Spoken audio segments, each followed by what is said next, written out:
I am Max Payne. My wife and daughter were murdered. It had something to do with the designer drug V.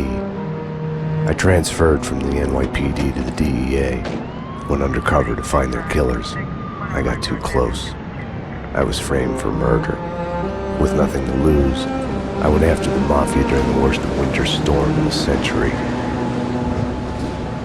My first stop was Vinny Gagnetti, a lowlife in the habit of taking his frustrations out on underage call girls. I left him bleeding in an alley after I'd gotten what I wanted out of him. I met Mona Sachs in a gothic nightclub, Ragnarok. She was a hired killer.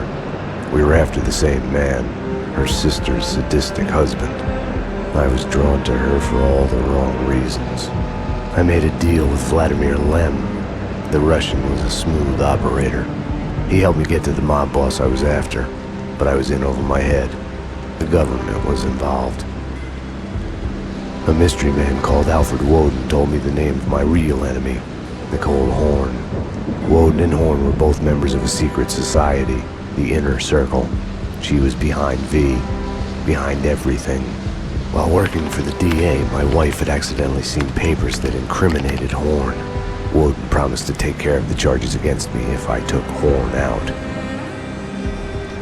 Deputy Chief Jim Bravura of the NYPD was trailing me by the empty shell casings that I left behind. Gunshots made me deaf to the sirens, but they couldn't drown the sobs of my dead wife. Mona sided with me against Horn. She took a bullet for that. Her body disappeared behind closing elevator doors. I killed Horn. I gave myself up to the police. I had enough evidence against Woden to know that he'd keep his promise.